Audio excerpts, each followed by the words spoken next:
നമ്മളോട് പലരും പറഞ്ഞിട്ടുണ്ടാവും അല്ലേ? അത് ക്ഷമിക്കൂ, എന്നോട് ക്ഷമിക്കൂ, അത് വിട്ടുകളയൂ എന്നൊക്കെ. പക്ഷെ നമ്മൾക്ക് അവരോട് ക്ഷമിക്കാൻ പറ്റില്ല. വർഷങ്ങളോളം, മാസങ്ങളോളം പല വിഷമങ്ങളും നമ്മൾ മനസ്സിൽ അങ്ങനെ കൊണ്ട് നടക്കും. ആ സിറ്റുവേഷൻ ആലോചിക്കുമ്പോൾ, അല്ലെങ്കിൽ അയാളെക്കുറിച്ച് ആലോചിക്കുമ്പോൾ, ഇങ്ങനെ നമ്മൾ കുറേ കാര്യങ്ങൾ മനസ്സിൻ്റെ ഉള്ളിൽ കൊണ്ട് നടക്കും അല്ലേ? Power of forgiveness. ഈ അടുത്ത കാലത്താണ് what is the power of forgiveness എന്നുള്ളതും and what is its healing power എന്നുള്ളത് എനിക്ക് മനസ്സിലായത്. So I thought to share with you the healing power of forgiveness. നമ്മുടെ മനസ്സിൽ എപ്പോഴും പോസിറ്റീവ് ആയിട്ടുള്ള കാര്യങ്ങൾ കൊണ്ടു നടക്കാനാണ് നമ്മുടെ മനസ്സിന് ഇഷ്ടമുള്ളത്. പക്ഷെ മനസ്സിൻ്റെ ഒരു പ്രത്യേകത എന്താ വെച്ചിട്ടുണ്ടെങ്കിൽ നമ്മൾ പഴയ കാര്യങ്ങൾ, ബിറ്റർ എക്സ്പീരിയൻസസ് ഇങ്ങനെ ആലോചിച്ചുകൊണ്ടിരിക്കും അല്ലേ? സോ വാട്ട് ഹാപ്പൻസ്, നമ്മുടെ സ്ട്രെസ് ഹോർമോൺസ് എല്ലാം കൂടും. അപ്പോൾ നമ്മൾ ഒരാളുടെ അടുത്ത് ദേഷ്യപ്പെട്ട കാര്യങ്ങളോ, അയാൾ നമ്മളോട് ദേഷ്യപ്പെട്ട കാര്യങ്ങളോ ഇതൊക്കെ ആലോചിച്ച് ചിലപ്പോൾ നമുക്ക് നമ്മളോട് തന്നെ ക്ഷമിക്കാൻ പറ്റില്ല, അയാളോടും ക്ഷമിക്കാൻ പറ്റില്ല. ആ സിറ്റുവേഷൻ ആലോചിച്ച് വീണ്ടും വീണ്ടും നമ്മൾ സ്ട്രെസ്ഡ് ആവും. നമ്മുടെ ബിഹേവിയറൽ പാറ്റേൺ അനുസരിച്ച് നമ്മളൊരു ഒരു ഫ്രൂട്ട് കഴിച്ചു കഴിഞ്ഞിട്ടുണ്ടെങ്കിൽ നമ്മൾ ആ ഫ്രൂട്ട് കാണുമ്പോഴേക്കും നമ്മൾ എന്താ ആലോചിക്കുക? അതിൻ്റെ ബിറ്റർനെസ് അല്ലേ? അല്ലെങ്കിൽ നമ്മളൊരു കയ്പക്കായ കഴിച്ചു എന്ന് വിചാരിക്കട്ടെ, ആ കയ്പക്കായുടെ രൂപം കാണുമ്പോഴോ ഓർക്കുമ്പോഴോ ഇപ്പം തന്നെ നിങ്ങളുടെ മനസ്സിൽ എന്താ തോന്നിയ ഒരു കയ്പ് നിറഞ്ഞ ആ ഒരു മെമ്മറിയാണ് നമ്മുടെ മൈൻഡിൽ വരുന്നത്. അതുപോലെ തന്നെയാണ് നമുക്ക് ബിറ്റർ എക്സ്പീരിയൻസ് ഉണ്ടായിട്ടുണ്ടെങ്കിൽ അത് എപ്പോഴും ബിറ്ററായി തന്നെ നമ്മുടെ മൈൻഡിൽ കിടക്കും. So it's amazing things to let it go. ആ ഒരു അമേസിങ് എക്സ്പീരിയൻസ് നമുക്ക് അനുഭവിക്കണമെങ്കിൽ നമ്മൾ ആ ഒരു ലെറ്റ് ഇറ്റ് ഗോ എന്നുള്ളത് നമ്മുടെ മൈൻഡിലേക്ക് ഫോഴ്സ്ഫുള്ളി തന്നെ കൊണ്ടുവരണം കേട്ടോ. കാരണം പെട്ടെന്നൊന്നും നമുക്കൊരു കാര്യം മറക്കാൻ പറ്റില്ല. അത് നമ്മളൊരു മാമൽ എന്നുള്ളതൊക്കെ സയൻറ്റിഫിക് ആയിട്ട് ചിന്തിച്ചിട്ട് നമ്മളൊരു മാമൽ എന്നുള്ള നിലയ്ക്ക് നമ്മുടെ മെമ്മറി പവർ അങ്ങനെയാണ്. നമുക്ക് പെട്ടെന്നൊന്നും ബിറ്റർ എക്സ്പീരിയൻസ് മറക്കാൻ പറ്റില്ല. So what you think we have to forgive someone who has done wrong with you? അല്ലെങ്കിൽ നമ്മളൊരു ടു ഡു ലിസ്റ്റ് എടുത്തു വെച്ചിട്ട് ഓക്കെ, ഇതൊക്കെയാണ് ഇന്ന ആൾക്കാരാണ് നമ്മളോട് തെറ്റ് ചെയ്തത് എന്ന് ഓർത്തുകൊണ്ട് ഇനി അവരെ കാണുമ്പോഴോ അവരായിട്ട് ബിഹേവ് ചെയ്യുമ്പോഴോ നമ്മളത് വീണ്ടും റീകളക്റ്റോ റീമെമ്മറൈസോ ചെയ്യേണ്ട ആവശ്യമുണ്ടോ? അല്ലെങ്കിൽ വീണ്ടും വീണ്ടും ആ സിറ്റുവേഷൻസ് ഓർത്ത്, ആ എസ്കലേഡുകൾ ഓർത്ത് വേണ്ട, അതവിടെ വിട്ട് കളഞ്ഞേക്കൂ. അത് നമ്മുടെ ബോഡിക്കും നല്ലതല്ല, നമ്മുടെ മൈൻഡിനും നല്ലതല്ല. It will create more stress and anxiety in you. So what happens to your body? Body അതിൻ്റെ റിഫ്ലക്ഷൻസ് കാണിക്കും. അപ്പം ഈ മെമ്മറിയിൽ നിന്ന് നമുക്ക് മാറാനായിട്ട് ജസ്റ്റ് ഫോർഗീവ് ആൻഡ് ഫോർഗെറ്റ് എന്ന് മാത്രമാണ് മാർഗ്ഗമുള്ളത്. അപ്പോൾ ഫോർഗീവ് ചെയ്യാൻ എല്ലാവർക്കും പറ്റും, പക്ഷെ ഫോർഗെറ്റ് ചെയ്യാൻ പറ്റുമോ എന്നുള്ളതാണ് അടുത്തത്. ബിക്കോസ് അവർ ന്യൂറോൺസ് ആർ സോ സ്ട്രോങ്. അങ്ങനത്തെ കാര്യത്തിലൊക്കെ ന്യൂറോൺസ് അതൊക്കെ മെമ്മറൈസ് ചെയ്ത് വെക്കും. വേണ്ട കാര്യങ്ങളോ ഒന്നും ഓർക്കില്ല. അങ്ങനെ ഒരു ട്വിസ്റ്റുള്ള സംഭവമാണ് ചില ബിറ്റർ എക്സ്പീരിയൻസ് എന്ന് പറയുന്നത്. So let it go, forgive and forget. And what happens no, it creates beautiful space for your positive future or present. നിങ്ങൾക്ക് ഒരു പോസിറ്റീവായിട്ടുള്ള ഫ്യൂച്ചർ, ഒരു പ്രസൻറ്റ് മൊമെൻറ്റ് എൻജോയ് ചെയ്യുമ്പോൾ കിട്ടുന്ന ആ ഒരു ബ്യൂട്ടിഫുൾ മൊമെൻറ്റില്ലേ, നിങ്ങൾക്ക് ആ ഒരു എക്സ്പീരിയൻസില്ലേ, അത് എക്സ്പീരിയൻസ് ചെയ്യണമെങ്കിൽ ആ മെമ്മറീസൊക്കെ അങ്ങോട്ട് തുടച്ച് മാറ്റിക്കളയൂ. Let's forgive and forget. അപ്പോൾ നമ്മുടെ ബോഡിയിൽ ഉണ്ടാവുന്ന ചെറിയ മാറ്റങ്ങൾ നമുക്ക് തന്നെ മനസ്സിലാവും. നമുക്ക് ആ സ്പേസിലോട്ട് നമ്മുടെ സെൽഫ് കെയർ കൊണ്ടുവരാം. ഓക്കെ, ഇത്ര നാളും നമ്മൾ അത്ര സെൽഫ് കെയർ ഒന്നും ചെയ്തില്ല. പഴയ കാര്യങ്ങൾ ആലോചിച്ച് വിഷമിച്ചിരുന്നു. ഇങ്ങനെയൊക്കെ ഉണ്ടായത് എൻ്റെ ഭാഗത്തും കുറേ തെറ്റുണ്ട്, അവരുടെ ഭാഗത്തും കുറേ തെറ്റുണ്ട്. Okay, let it go. അതെല്ലാം പോട്ടെ, അതൊക്കെയും പോട്ടെ. Acknowledge your feelings. ഓക്കെ, ഇതൊക്കെ ഉണ്ടായി. ഫസ്റ്റ് സ്റ്റെപ്പ് എന്താണ്? ഇതൊക്കെ ഉണ്ടായി. I have this experience, I am hurt, I got hurt. അല്ലെങ്കിൽ ഞാൻ കാരണം ഒരാൾക്ക് മോശം എക്സ്പീരിയൻസ് ഉണ്ടായി. ഓക്കെ, നമ്മൾ നമ്മളോട് തന്നെ പറയാം, it's okay, acknowledge your feelings. ഇനി രണ്ടാമത്തെ കാര്യം, എംപതൈസ്.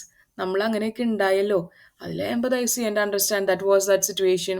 അത് അവരുടെ പേഴ്സ്പെക്റ്റീവാണ്.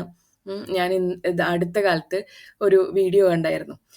നമ്മളുടെ അടുത്ത് ഒരാൾ ചോദിക്കുന്നു what is the colour of the ball.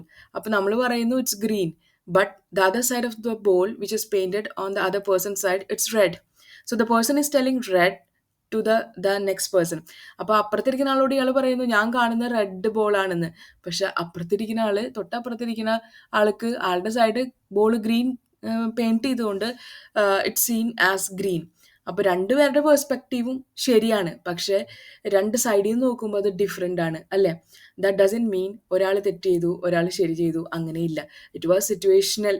എന്തോ മിസ്ഹാപ്പായിരുന്നു. It has done and let it go from the past. അപ്പോൾ അതാലോചിച്ച് വിഷമിച്ചിരിക്കേണ്ട. ഇനി വീണ്ടും നിങ്ങൾക്ക് ആ കാര്യം ആലോചിക്കുമ്പോൾ വിഷമം ഉണ്ടാവാൻ കാരണം എന്താ വെച്ചിട്ടുണ്ടെങ്കിൽ നമ്മൾ വിചാരിക്കുകയാണ് ഇനിയും അത്തരം സിറ്റുവേഷൻസ് വീണ്ടും വന്നാലോ എന്നുള്ളതായിരിക്കും പിന്നെ അത് അങ്ങനെ ഒരു ചിന്തയായിരിക്കും നമ്മുടെ മനസ്സിൽ വരിക. അത്തരം ഒരു എക്സ്പീരിയൻസ് നമുക്കിപ്പോൾ കായ്പക്കായ കാണുന്ന ഒരു എക്സ്പീരിയൻസ് തന്നെ. അപ്പോൾ നമുക്കത് വീണ്ടും വന്നാലോ എന്നുള്ളത് വരും. So what we should do? Forgiveness doesn't mean allowing others to hurt you repeatedly. അത് കറക്റ്റ് അല്ല. അപ്പോൾ നമ്മൾ എന്ത് ചെയ്യും? സ്വാഭാവികമായിട്ട് നമ്മുടെ ബിഹേവിയർ പാറ്റേൺ അനുസരിച്ച് നമ്മൾ ബൗണ്ടറീസ് സെറ്റ് ചെയ്യും. അപ്പോൾ സെറ്റിംഗ് ബൗണ്ടറീസ് എന്ന് പറയുമ്പോൾ അതൊരു മോശമായിട്ടുള്ള കാര്യമല്ല. It gives to protect your self in the future അല്ലേ. ഇനി പുതിയൊരു സിറ്റുവേഷൻസ് എസ്കലേറ്റ് ക്രിയേറ്റ് ചെയ്യാണ്ടിരിക്കാൻ നമ്മളത് പ്രൊട്ടക്റ്റ് ചെയ്യും. And focus on the present, don't hold on the past. ഇപ്പം എന്താ നടക്കണേ അതിൽ ഫോക്കസ് ചെയ്യുക. And don't go and cling on the past experience. Let it go from your mind and let it go from your body also. And forgive yourself. Tap on yourself, pat on yourself and say, I forgive myself.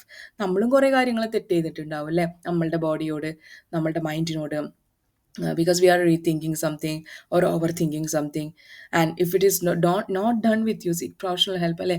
നമ്മൾക്കത് നമ്മളെ കൊണ്ട് പറ്റുന്നില്ലെങ്കിൽ, ഇപ്പം നമ്മൾ ചില കാര്യങ്ങൾ ഫാമിലിയോട് share ചെയ്യും, ചിലത് ഫ്രണ്ട്സിനോട് ഷെയർ ചെയ്യും. അവിടെ നിൽക്കുന്നില്ലെങ്കിൽ പ്രൊഫഷണൽ ഹെൽപ്പ് തേടുന്നതുകൊണ്ട് കുഴപ്പമില്ല. എനിക്ക് ഇങ്ങനെയുള്ള കാര്യങ്ങൾ കുറച്ച് ഡിസ്റ്റർബിങ് ആണ്, വാട്ട് ഐ ഷുഡ് ഡു എന്നുള്ളത് നമ്മളെക്കാൾ കൂടുതൽ പ്രൊഫഷണലി ഹാൻഡിൽ ചെയ്യാൻ പറ്റുന്ന ആൾക്കാരോട് ചോദിച്ച് മനസ്സിലാക്കാം. And be kind to yourself. Understand forgiveness is the process. It's okay to take your time. ചില കാര്യങ്ങൾ മനസ്സിൽ വന്നു കഴിഞ്ഞിട്ടുണ്ടെങ്കിൽ it takes some time to let it go. Mind peaceful ആവാനായിട്ടൊക്കെ കുറച്ച് സമയമെടുക്കും. അപ്പോൾ take your own time, no problem. Forgive ചെയ്തു എന്ന് വിചാരിച്ചിട്ട് അതിൽ യാതൊരു തെറ്റില്ല. Take your own time. ഇനി ഇതുകൊണ്ട് എന്തൊക്കെയാണ് നമുക്ക് ഉണ്ടാവണേ എന്നല്ലേ, നമ്മളുടെ ബ്ലഡ് പ്രഷർ എല്ലാം ലോ ആവും കേട്ടോ. മീൻസ് ഭയങ്കര ലോ ആവുന്നല്ല, നമ്മളിപ്പോൾ ഹൈപ്പർ ടെൻഷനൊക്കെ ഉള്ള ആൾക്കാരാണെങ്കിൽ, വെറുതെ സ്ട്രെസ് അനുഭവിച്ച് ബുദ്ധിമുട്ടുന്ന ആൾക്കാരാണെങ്കിൽ നമ്മളുടെ കറക്റ്റ് ആ ഒരു ഹെൽത്തി സിറ്റുവേഷനിലേക്ക് നമ്മുടെ ബോഡി ഫിസിക്കൽ ഹെൽത്ത് വരും.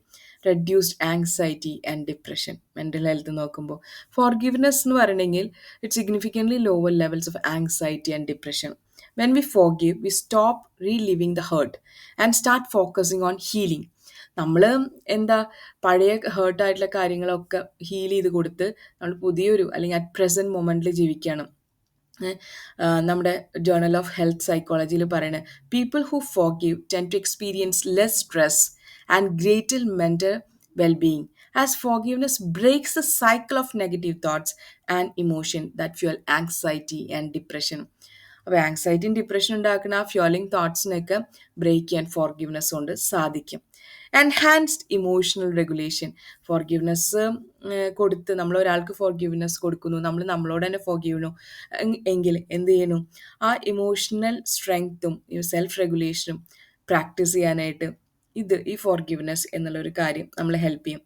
റീസെൻ്റ്ലി ഇതിൻ്റെ ഇമ്പോർട്ടൻസ് മനസ്സിലാക്കിക്കൊണ്ട് തന്നെ ഞാൻ ഫോർഗിവ്നെസ് കൊടുക്കാറുണ്ട്. ഞാൻ ചെയ്ത തെറ്റുകൾക്ക് എന്താണ് മറ്റുള്ളവരുടെ ഭാഗത്ത് നിന്നുള്ള ഒരു റെസ്പോൺസ് അത് നോക്കാണ്ട് തന്നെ ഒരുവിധം എല്ലാവരെയും ഞാൻ മനസ്സുകൊണ്ട് ഫോർഗിവ് ചെയ്യാറുണ്ട്. And if it is okay with them I ask please forgive me എന്നുള്ളത്. അപ്പോൾ forgiveness is best tool for healing your self. Forgiveness എന്ന് പറഞ്ഞാൽ ഒരു ബെസ്റ്റ് ടൂൾ തന്നെയാണ് നമ്മളെ ഹീൽ ചെയ്യാനും നമ്മുടെ റിലേഷൻഷിപ്സ് ഹീൽ ചെയ്യാനും. So know about the power of forgiveness. നമുക്ക് ഇഷ്ടം പോലെ വീഡിയോസ് കിട്ടും നമ്മൾ ഫോർഗിവ്നെസ് എങ്ങനെ കൊടുക്കണം എന്നുള്ളത്. പോസിറ്റീവ് മൈൻഡ് സെറ്റ് ഉണ്ടാക്കാനും അത് നമ്മുടെ വർക്ക് പ്ലേസിലെ നല്ലൊരു ബോണ്ടിങ്ങിന് റിഫ്ലക്ഷൻ കൊടുക്കാനും ഈ ഫോർഗിവ്നെസ് കൊണ്ട് സാധിക്കും. പേഴ്സണൽ ലൈഫായാലും ഫാമിലി ബോണ്ടിങ്ങിന് വേണ്ടിയിട്ടും നമ്മുടെ പാസ് ഔണ്ട് വൂണ്ടൊക്കെ ഹീൽ ചെയ്താൽ തന്നെ നമ്മളുടെ കുറേ കാര്യങ്ങൾ കറക്റ്റായി പോവും. നമ്മുടെ ബിഹേവിയറൽ പ്രോബ്ലംസ് മാറും. പിന്നെ നമ്മളുടെ ഫ്രണ്ട്ഷിപ്പ് കൂടുതലായിട്ട് നല്ല ബൂസ്റ്റ് ചെയ്യാനും ഫോർഗിവ്നെസ് കൊണ്ട് സാധിക്കും. അപ്പോൾ so what we should do, we should phrase like forgive and forget. അതിനെ കുറച്ചും കൂടി റീഫ്രേസ് ചെയ്ത് പറഞ്ഞു കഴിഞ്ഞാൽ you are remembering something. Okay, let us accept the reality, you're remembering something, but forgiveness is not about like ഒരു bad behaviour അല്ലെങ്കിൽ forgetting what happen എന്നുള്ളത് ഒരു ബാഡ് ബിഹേവിയർ അല്ല. That is for our mental peace, നമ്മളുടെ physical health strengthen ചെയ്യാൻ, നമ്മുടെ relationship strengthen ചെയ്യാനായിട്ട് and more fulfilling life നമുക്ക് കിട്ടാൻ വേണ്ടിയിട്ട്.